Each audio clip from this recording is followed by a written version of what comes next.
Hi mamas, I get it, it's the end of the pregnancy, you are in the third trimester and you can't wait for this pregnancy to be over. You think that everything that is happening to your body is a true sign of labor, but unfortunately it's not the case for the topic of today's video. Stick with me and I'll tell you why.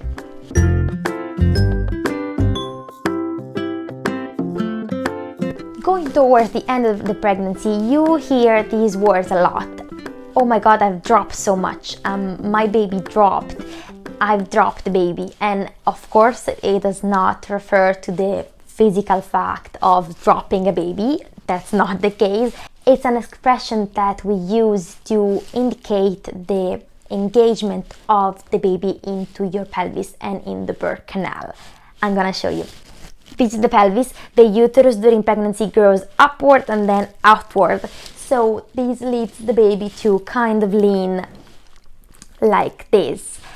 There is a high production of progesterone, especially towards the end of the pregnancy, that signals to the brain to loosen the muscles everywhere in the body. That's why you also have reflux and constipation and a lot of things that I can explain you into another video.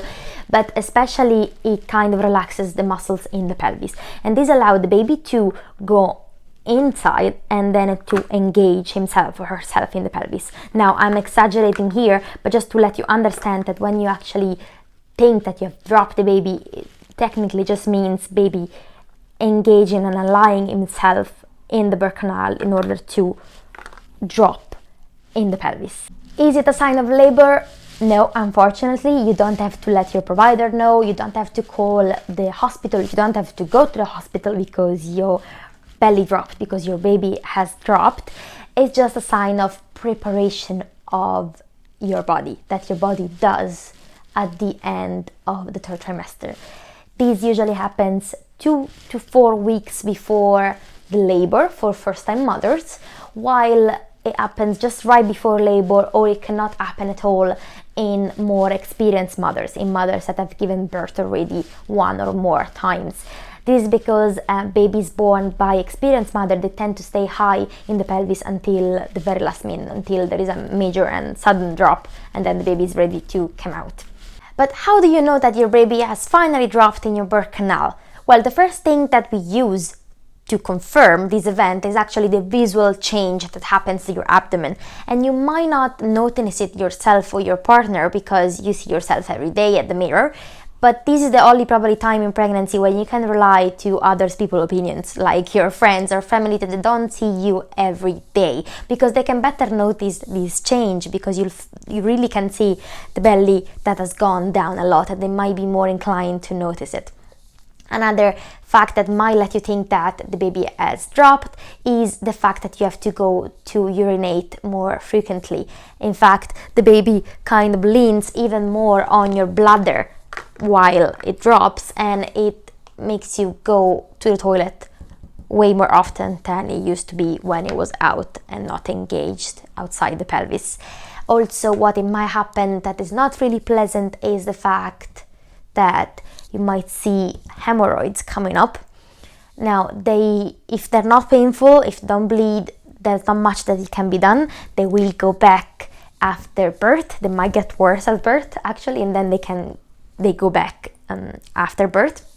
But if they cause you painful or trouble keeping that area clean or any type of discomfort, then do speak to your provider so that you can have the best solution for your situation. You can also experience an increase in the vaginal discharges, and you can also see the famous mucus plug coming out. Another video on that because it's a little bit more wider topic. That's absolutely normal. You can also experience way more easier breath. If you've not seen the video where I talk about breathing and how can you use breathing and correct breathing to help you cope with labor, definitely check it out. But just long story short, the diaphragm, these muscles that divides the chest to your belly, it is squeezed up by the growing uterus, especially at the end of the pregnancy. When finally the baby drops, then the diaphragm has more space to go down and the lungs have more space to get full with your breaths. So you're actually able to do those deep breaths that you've been long waiting for the pregnancy.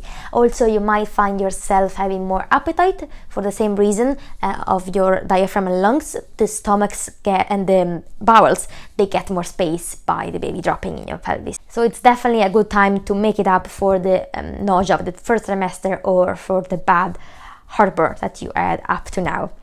Another funny signs that let you think that your baby has dropped is the increased pressure that you feel in your pelvis and the funny kind of walk that you tend to use. In fact, pregnant women towards the end of pregnancy, they kind of look like walking penguins because they tend to waddle, and because you feel that you kind of have a ball in between your legs that you have to hold while you walk, so they tend to assume these funny walking that reminds the penguin walking.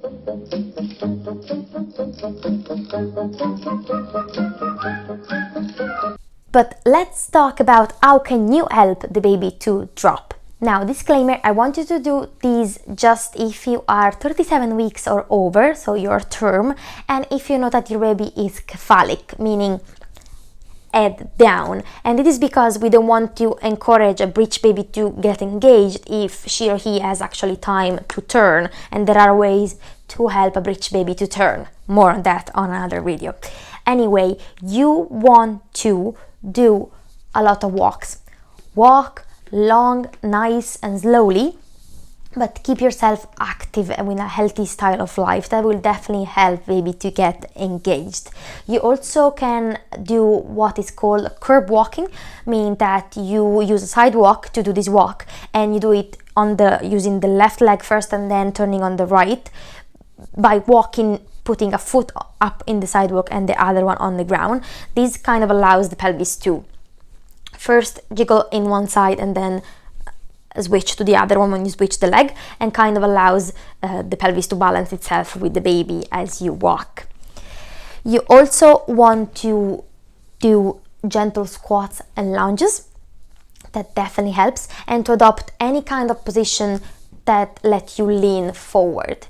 We don't want at the end of the pregnancy to lay flat on the couch like this, because it's gonna encourage the baby to actually rotate in OP, occipitus posterior position, or sunny side. We call baby born in OP position, we call it sunny side up, meaning that they're gonna put the head towards your sacrum instead of towards your pubic bone. That's the best position for birth. We want babies to be leaning on your pubic bone in anterior position. It's just easier for the pelvis and for the baby to navigate through the process of labor and birth in that way.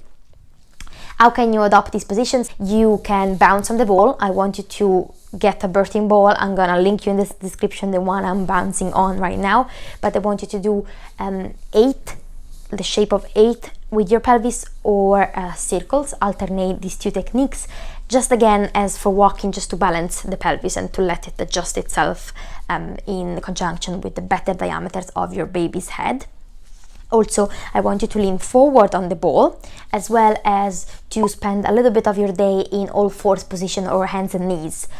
Just because, again, we want baby to use your abdomen as a hammock. So we want baby to rotate in this way so that he or she can actually engage a little bit easier. And by promoting positions where you lean forward, you actually help the baby to rotate, or even if it is a radial anterior baby, you help baby to engage a little bit better and faster. Mama, that's all for this video. Don't worry if your baby has not dropped yet. He or she knows what to do once you learn how to work with your baby correctly and in a harmonic way. As always, don't forget to subscribe and press the bell so you don't miss any other video. I'll see you next time. Bye bye.